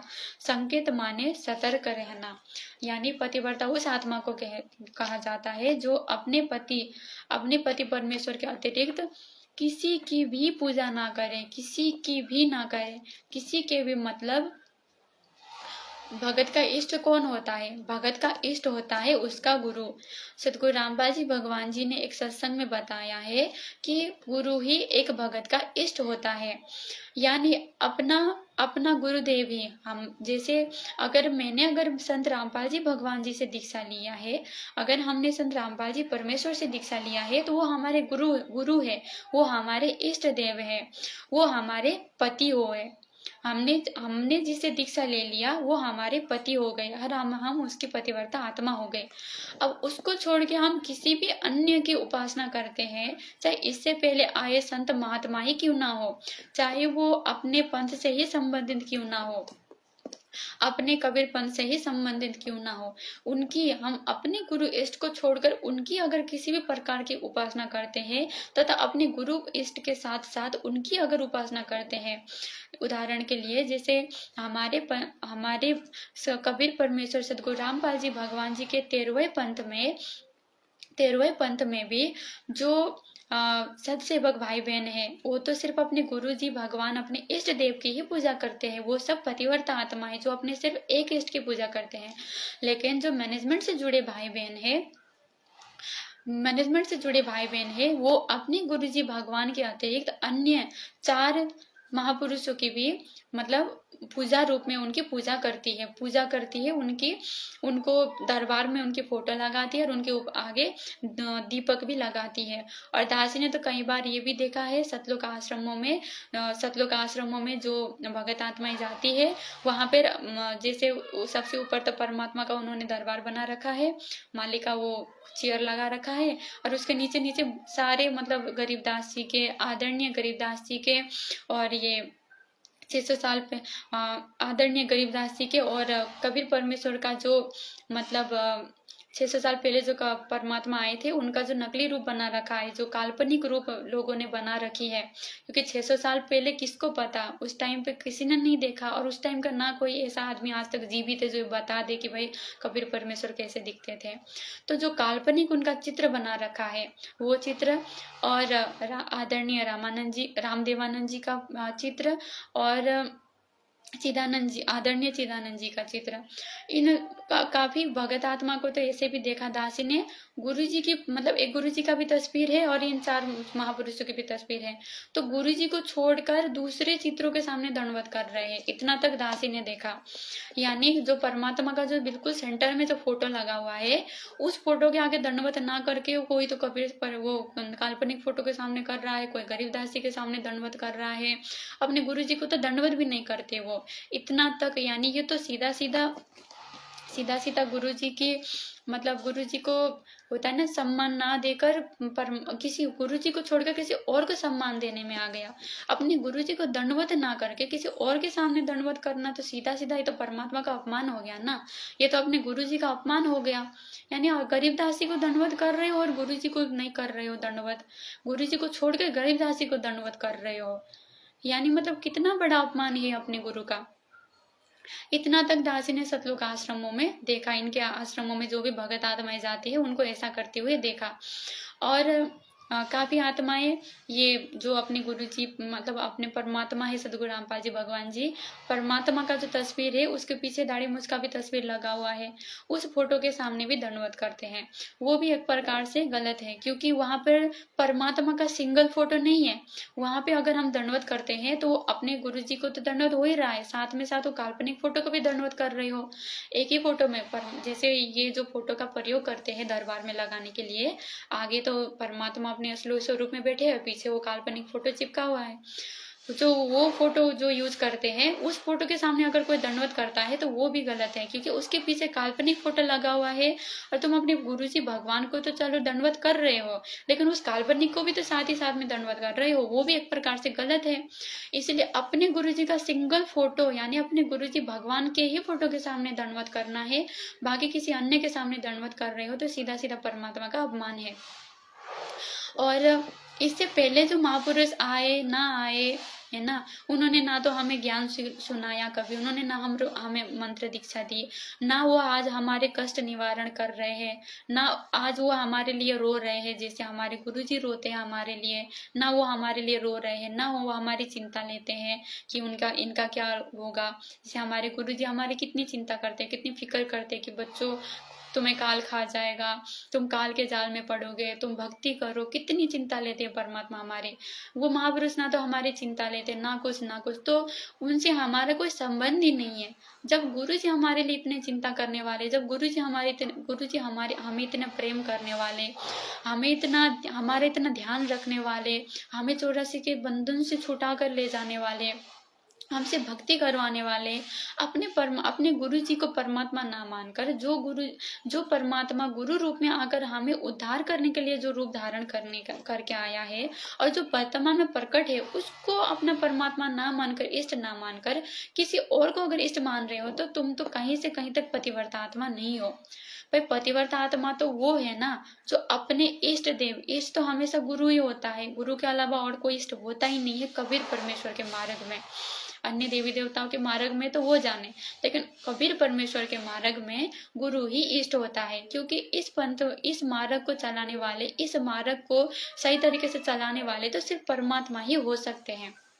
परमात्मा स्वयं ही आते हैं इस मार्ग को चलाने के लिए। तो वो परमात्मा स्वयं गुरु रूप में इस धरती पे जब प्रकट होते हैं, तो वो जब अपने आत्माओं को दीक्षा देते हैं, तो उन आत्माओं के लिए गुरु ही इष्ट होता है। यानी जो इष्ट होता है वही अपना पति होता है। आत्मा का पति तो इष्ट ही होता है ना, जो इष्ट होता है वही आत्मा का पति होता है। तो हमारे पति परमेश्वर, हम जो आत्मा है, हमारा पति कौन हुआ? हमारा परमात्मा कौन हुआ? गुरु जी, सदगुरु रामपाल जी, भगवान जी। तो अन्य जो संत महात्मा है उनके सामने दंडवत करने का कोई मतलब ही नहीं बनता, और सीधा सीधा ये तो पतिव्रता धर्म से नीचे गिरने की बातें हैं। इसलिए सतलोक आश्रम मैनेजमेंट से जुड़े हुए जितने भी भगत आत्माएं हैं, आप लोग भी ज्यादातर तो मानते हो भाई हमारे गुरुजी स्वयं परमात्मा है ना, बोलते भी रहते हो काफी सारे इंटरव्यू में, तो हमारे गुरुजी भगवान है, हमारे गुरुजी भगवान है, कबीर परमात्मा है, कबीर परमात्मा स्वयं आए हुए हैं।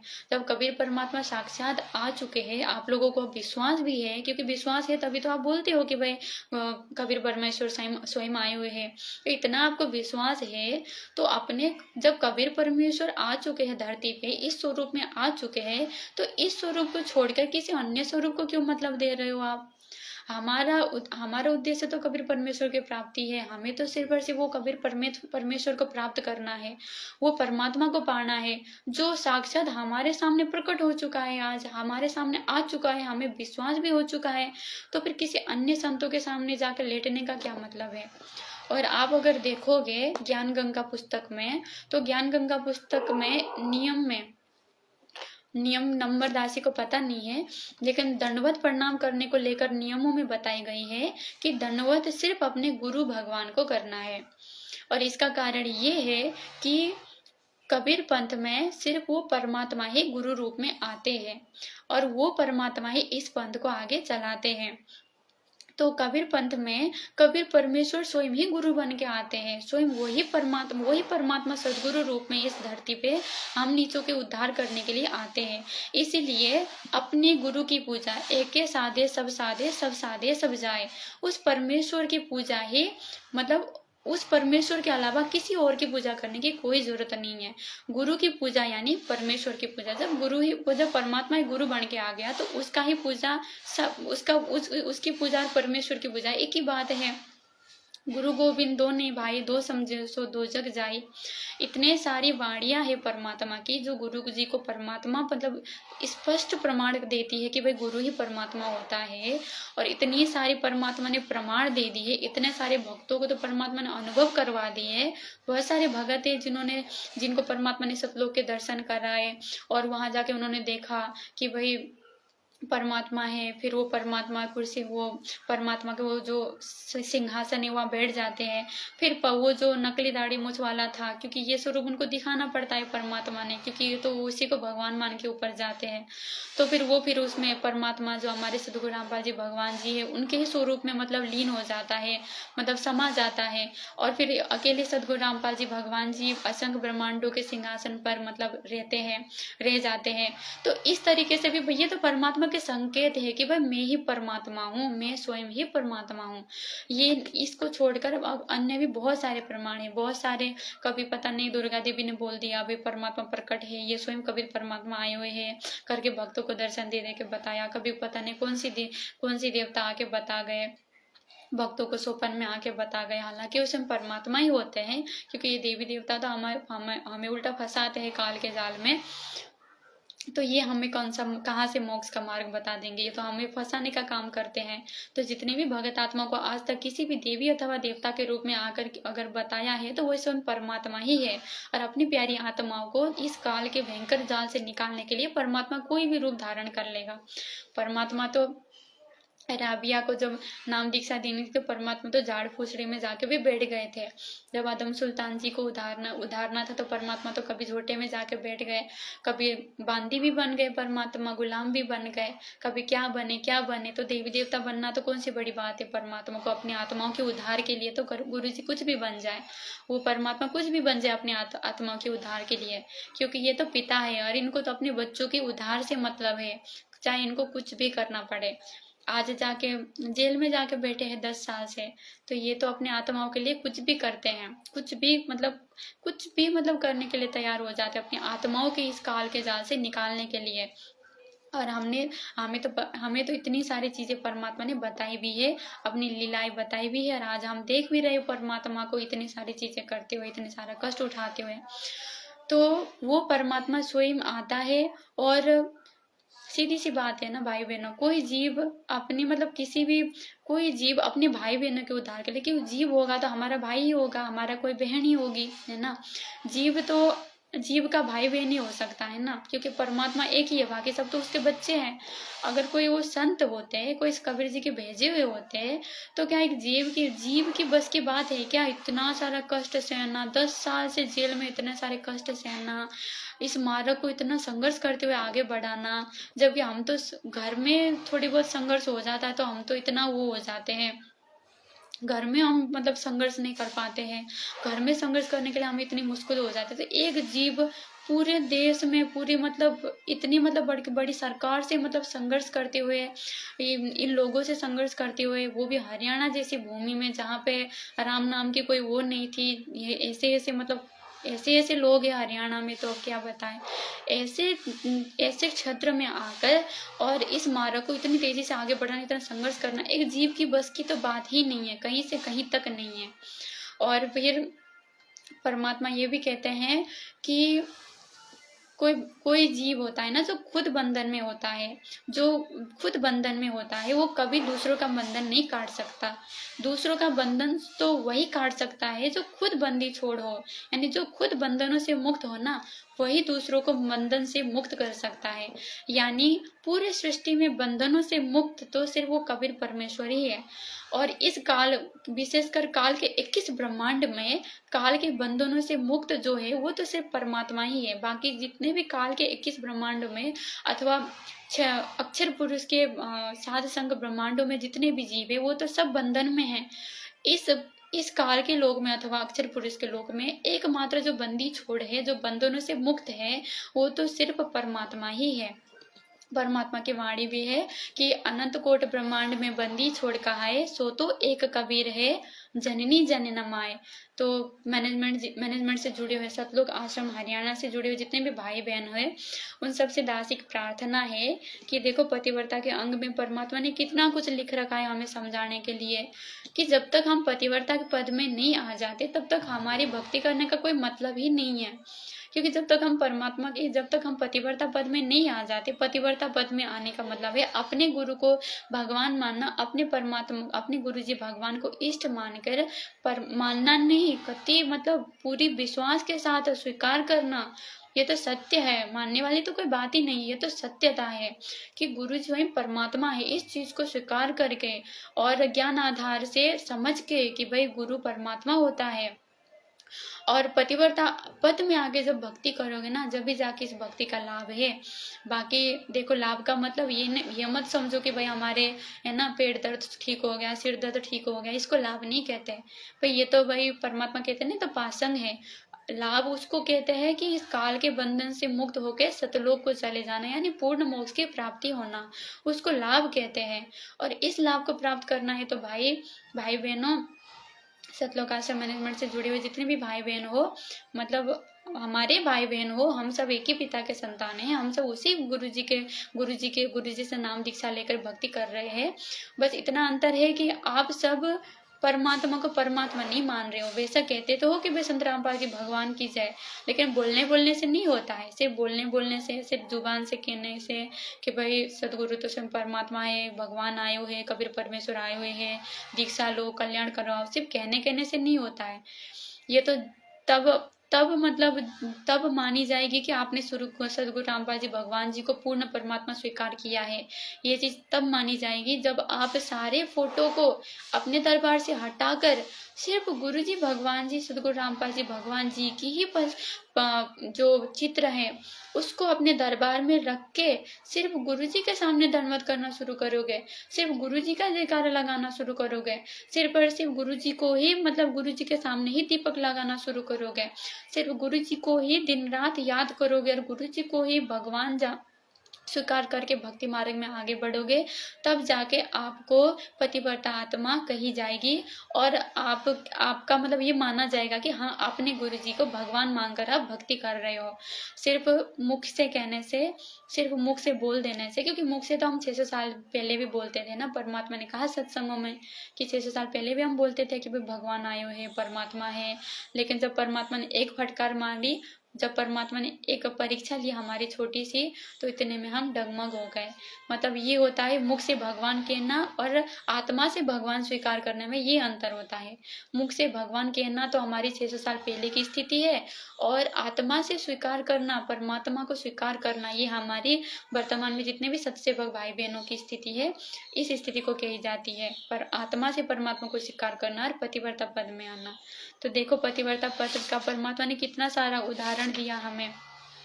प्रहलाद जी का उदाहरण दिया। प्रहलाद जी की कथा में भी उन्होंने सिर्फ एक भगवान को इष्ट मान के उन्होंने भक्ति कर ली, जब भी तो पतिव्रता कहलाए। और गोपीचंद भरथरी जी, उन्होंने भी अपने गुरु जी के वचनों को अपने सिर पर रख के, यानी इतना मतलब उसी को प्रायोरिटी, अपने गुरु जी के वचनों पर ही अपना जीवन न्यौछावर कर दिया।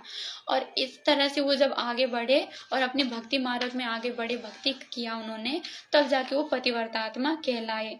और परमात्मा ने स्त्री का जो उदाहरण दिया, यानी उससे उसको मतलब उसके पति को जब इतना विश्वास है अपनी पत्नी पर कि मेरी पत्नी मतलब पतिव्रता है और उसका पतिव्रता धर्म कोई नष्ट नहीं कर सकता, और कोई नष्ट कर भी नहीं पाया। छल कपट से तो भाई परमात्मा कभी नहीं होने देता ऐसी चीजें। अपनी भगत आत्माओं के ऊपर छल कपट से तो कभी होने ही नहीं देता।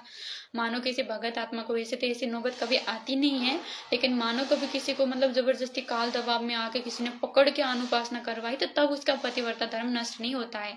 पतिव्रता धर्म जबरदस्ती नष्ट नहीं कराया जा सकता। पतिव्रता धर्म तो तब नष्ट होता है जब हम लोक लालच में आके, मजबूरी में आके, अथवा किसी भी कारण बस हम अनुपासना कर लेते हैं, किसी दूसरे इष्ट की पूजा करते हैं, तब जाके हमारे पतिव्रता का धर्म नष्ट हो जाता है। और आज तो सतलोक आश्रम मैनेजमेंट से जुड़े हुए भगत तो लोक लालच भी नहीं, कोई दबाव भी नहीं, वो तो खुले रूप में अपनी मर्यादा तोड़ रहे हैं। अब जब राम मंदिर वहां पे वो भंडारा करने गए, तो उनका वहां पे भी सहयोग हो गया। राम मंदिर में जो आ रहे थे उनको भंडारा मतलब वो जो दर्शनार्थी आ रहे थे राम मंदिर में, उनको ज्ञान समझाने के बजाय उनको भंडारा खिलाया, ये किया वो किया, तो वो कहीं ना कहीं उनके पतिव्रता पद तो टूटी है, वहां पे पतिव्रता धर्म तो टूटी है। वहां जाके वो राम की सच्चाई बताते हैं कि राम ऐसा है, ये भगवान नहीं है, इन्होंने ऐसा ऐसा भोगना पड़ा, ये जीव है, ये परमात्मा नहीं हो सकता, ये सच्चाई बताते तब जाके मानी जाती। लेकिन सच्चाई ना बताकर उन्होंने तो उन भक्तों को और प्रोत्साहन दिया। यानी वो जो मेला भरा हुआ था वहां पे, उस कर्म को और प्रोत्साहन करते हुए उन्होंने मतलब राम भक्तों को और प्रोत्साहन किया कि भाई आओ आओ मंदिर में और आओ दर्शन करने के लिए। तो इस तरह से तो कहीं मतलब उनकी पतिव्रता धर्म टूटी ही टूटी। वहां पे जितने भी भगत वहां सेवा करने गए थे अथवा जितने भी भक्तों ने उसको समर्थन किया, उन सबकी पतिव्रता पद से वो गिर गए हैं और टूट गई है उनकी पतिव्रता पद। और बहुत सारे भक्तों ने मतलब कहीं पे मतलब प्रदर्शन हुआ था, कहीं पे ये रैली में गए थे, वहां भी बहुत सारे भक्तों ने ये मतलब जयकारी लगाई, पता नहीं माँ पद्मावती की जय। तो भाई किसी अपने गुरु जी की जयकारा लगाने छोड़ के किसी और की जयकारा लगा रहे हो, भाई वहां भी तो तुम्हारी मर्यादा टूटी। भाई अपने भगवान को छोड़कर हम किसी और की जयकारा लगा सकते हैं क्या? मतलब दासी ने वैसे देखा तो नहीं है, लेकिन दासी को सुनने में आया था कि जब बरवाला कांड हुआ था और भक्तों को जब पकड़ के मतलब जेल में लाया गया था, तो वहां पे किसी ने मतलब जो पुलिस थे उन्होंने जब परमात्मा के मतलब भक्तों से जयकारा लगवाया तो उन्होंने जयकारा लगवाया। जब हनुमान जी की जयकारा उन्होंने बोला तो किसी ने नहीं लगवाया। यानी जयकारा भी तो नहीं लगा सकते ना हम कैसे जयकारा लगा सकते किसी और का? उन भक्तों ने क्यों नहीं लगाया? फिर अगर मानो जयकारा लगाने से मर्यादा नहीं टूटती है, फिर उन भक्तों ने क्यों नहीं लगाया जयकारा? क्यों? इसलिए नहीं लगाया क्योंकि जयकारा लगाने से भी मर्यादा टूटती है। किसी और की अपने गुरु जी को, अपने इष्ट की छोड़कर किसी और की जयकारा लगाने से भी मर्यादा टूटती है। कहीं ना कहीं हम पतिव्रता पद से नीचे गिर जाते हैं।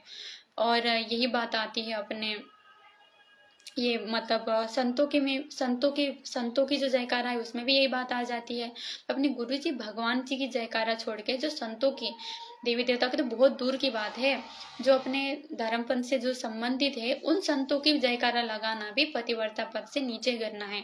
जयकारा तो अपने पति परमेश्वर का लगाना है। जयकारा मतलब गदगद होके जब हम जयकारा लगा अपने पति, गदगद होके जब हम जयकारा लगाते हैं तो वो सिर्फ और सिर्फ अपने पति परमेश्वर यानी गुरु गुरु भगवान इष्ट का ही जयकारा लगाया जाता है।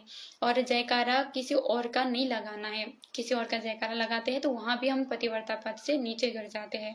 ना संत गरीबदास जी का जयकारा लगाना, ना ये रामदेवानंद जी का जयकारा लगाना, ना चिदानंद जी का जयकारा लगाना, किसी का भी जयकारा लगाना नहीं लगाना, सिर्फ अपने गुरु जी भगवान का ही जयकारा लगाना है।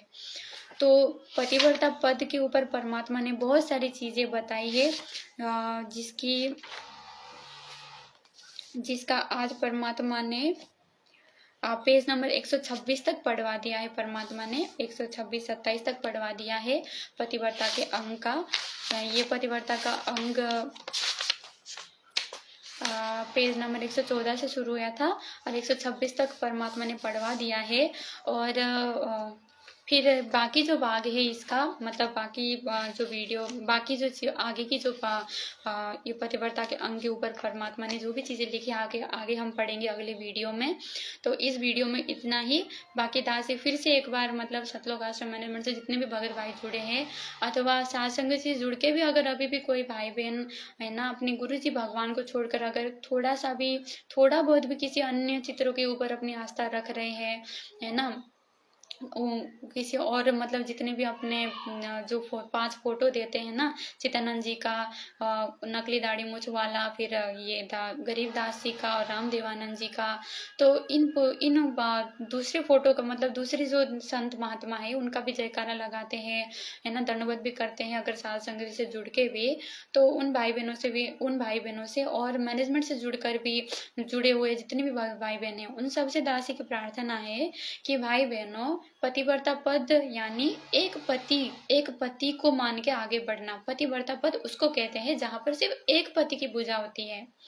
5 पतियों की पूजा करना इसको पतिव्रता पद नहीं कहते, इसको तो बेविचारणी भक्ति कहते हैं। और बेविचारणी भक्ति तो काल तक नहीं मानता, काल तक स्वीकार नहीं करता बेविचारणी भक्ति को। तो ये तो परमात्मा है, ये कैसे स्वीकार कर लेंगे बेविचारणी भक्ति। और ये सारे संत महात्मा इन सब का सहारा तो भगवान ने इसलिए लेना पड़ा कि जब क्योंकि क्योंकि परमात्मा से जुड़े हुए बहुत सारे भगत तो ऐसे हैं जिनको मतलब कबीर परमेश्वर का नाम भी उन्होंने पहली बार गुरु जी के मुख कमल से सुना होगा, जिनको तो पता तक नहीं था कि भाई कबीर परमात्मा भी परमात्मा होता है। जैसे भारत में जो है उनको तो ज्यादातर को पता होता है, नेपाल में जो है उनको तो पता तक नहीं होता कि भाई कबीर भी मतलब कोई मतलब है करके, कबीर नाम के भी कोई है करके, इतना पता तक नहीं होता है उधर। तो कबीर नाम मतलब इनके ना दोहे तक भी मतलब नहीं पढ़े जाते। तो बहुत सारी आत्माओं को मतलब एकदम से इस चीज को स्वीकार करना मतलब मुश्किल हो जाती है। तो परमात्मा ने इन सारे मतलब संतों की वाणियों का इन सब का मतलब सहारा लेना पड़ता है हमें बताने के लिए कि हाँ कबीर जी भी कोई थे है ना, वो मतलब वो परमात्मा थे। इन संतों ने प्रमाण दिया, इनको दर्शन दिया, इनको ऐसे मतलब विश्वास दिलाया, इन्होंने भी इनकी महिमा गाई। ये सारी चीजें हमें विश्वास दिलाने के लिए, एक हमारा फाउंडेशन बनाने के लिए। कोई भी मतलब बिल्डिंग भी होता है, कोई भी चीज होता है वो एकदम से नहीं बनती है, उसका एक आधार एक फाउंडेशन बनानी पड़ती है। तो ये सारी चीजें ना एक फाउंडेशन बनाने के लिए बस शुरुआती में, अभी जो आगे जो जुड़ते जाएंगे वो तो मतलब उनको तो शुरुआत से ही मतलब अपने गुरु जी की भक्ति करने का मौका मिलेगा, गुरु जी को भगवान परमात्मा इष्ट मान के आगे बढ़ने का मौका मिलेगा। लेकिन इस ज्ञान की जब शुरुआत मतलब जिस ज्ञान को जो शुरुआत में जो फैलाना था, उस शुरुआत की इस ज्ञान की फाउंडेशन एक लेवल बनाने के लिए परमात्मा ने इन सारी चीजों के एक आधार लेनी पड़ी।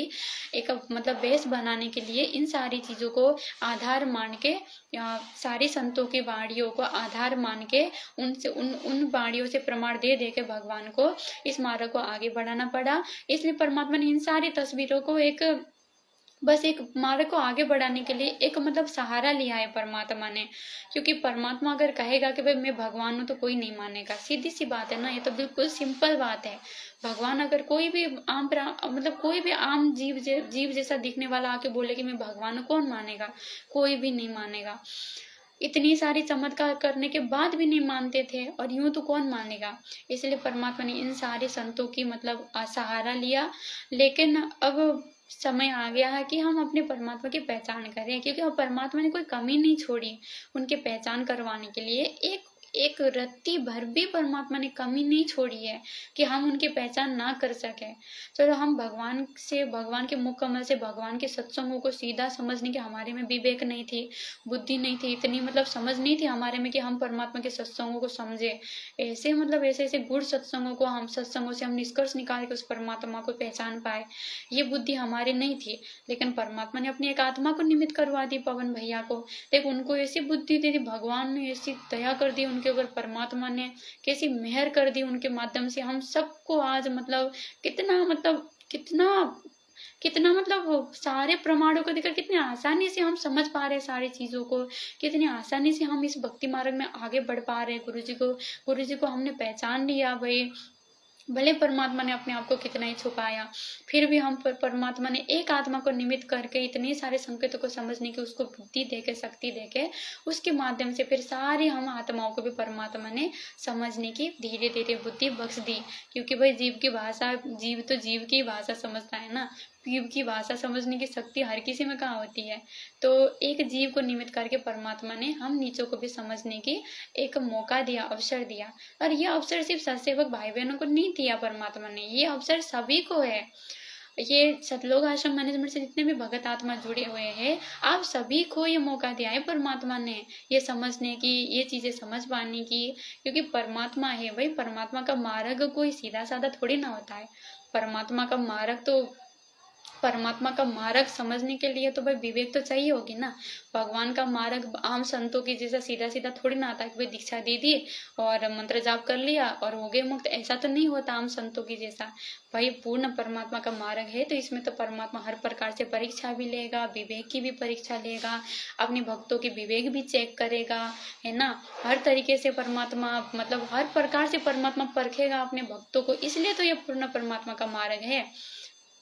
लालूत पत्तों का आसाराम बापू के जैसा, है ना, ये रविशंकर का जैसा, इनका जैसा मार्ग होता तो चलो वो मतलब चलो ऐसे ही चलता रहता। लेकिन ये पूर्ण परमात्मा का मार्ग है, तो इसमें परीक्षा भी होती है, इसमें विवेक भी लगाना पड़ता है, परमात्मा के सत्संगों को आधार भी बनाना पड़ता है। और परमात्मा के सत्संगों समझने की, भाई खुद को समझ नहीं आ रही है तो किसी और की वीडियो देख के, अगर कोई किसी और को समझ आ रही है तो उस भाई को माध्यम मतलब उस भाई से सीखो ना। भाई हम जब क्लास में होते थे, 9th 10th 11th 12th जब पढ़ते थे, तो टीचर जब पढ़ाता था हमें समझ नहीं आता था एकदम से, तो हम अपने पास में जो क्लासमेट बैठा होता था उससे नहीं सीखते थे क्या, भाई बता ना कैसे करना है इसको, इस क्वेश्चन को कैसे सॉल्व करें, मुझे नहीं समझ में आया, उससे नहीं पूछते थे क्या। ऐसे पवन भैया भी हमारे गुरु भाई है, क्लासमेट है वो हमारी, गुरुजी हमारे टीचर है, पवन भैया हमारे क्लासमेट है। हमें टीचर के अगर टीचर जो पढ़ा रहा है वो समझ में नहीं आ रहा है तो अपने क्लासमेट पवन भैया से पूछ लो, भाई ये समझ नहीं आ रहा है, तो ये भी तो हम कर सकते हैं, ये करने में तो कोई बुराई नहीं है। इतने से क्या, हम इतने से करते से ही मतलब हम अगर क्लासमेट से पूछ लेंगे तो वो क्या टीचर हो जाएगा क्या। ऐसे हम अगर अपने गुरु भाई से अगर कोई चीज नहीं समझ आ रही है और पूछते हैं तो भाई गुरु नहीं बनता वो, हम उसको गुरु नहीं बना रहे, इसको गुरु बनना नहीं कहते हैं किसी को। इसलिए सभी भाई बहनों से प्रार्थना है, समझ आए तो बहुत अच्छी बात है। भाई बहनों अभी भी आप समझने की कोशिश करो। पवन भैया की अभी लाइव वीडियो चल रहे हैं बहुत दिनों से। पवन भैया परमात्मा के जो परमात्मा ने पुस्तक लिख के परमात्मा ने हमें दे दी पढ़ने के लिए, उन पुस्तकों तक को पढ़ने की हमारी तो कभी बुद्धि नहीं आई, लेकिन पवन भैया को परमात्मा ने बुद्धि दे दी कि भाई ये पुस्तक में तो और ज्यादा गूढ़ रहस्य, गूढ़ ज्ञान भरा हुआ है। तो वो पुस्तक पढ़ के पवन भैया ज्ञान आधार से परमात्मा प्रेरणा जैसे प्रेरणा करते जाते हैं, ऐसे हमें पढ़ के बता रहे हैं और हमें भी पढ़ने का मौका मिल रहा है पुस्तकों साथ साथ में।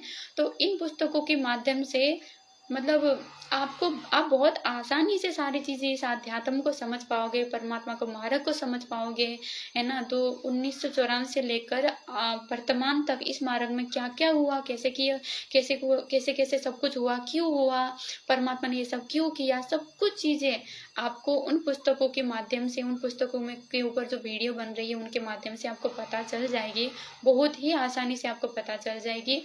तो भाई बहनों, आप सबसे प्रार्थना है कि आप उन वीडियो को अवश्य देखो, उन वीडियो को अवश्य देखो, आपको सब कुछ पता चल जाएगा। परमात्मा को लेकर भी, बरवाड़ा कांड को लेकर भी, करोथा कांड को लेकर भी, सतलोक आश्रम मैनेजमेंट को लेकर भी, और हमारा भगवान के प्रति कैसा व्यवहार होना चाहिए, कैसा नहीं होना चाहिए, कैसे हमने मतलब एक शिष्य के क्या क्या लक्षण होने चाहिए, शिष्य को किस तरह से भक्ति मार्ग में आगे बढ़ना चाहिए, हर एक चीज़ की आपको जानकारी मिल जाएगी। क्योंकि परमात्मा ने हमें सत्संगों के माध्यम से ही नहीं बल्कि इन पुस्तकों के माध्यम से भी बहुत सारी चीज़ें हमें जानकारी दे रखी है परमात्मा ने।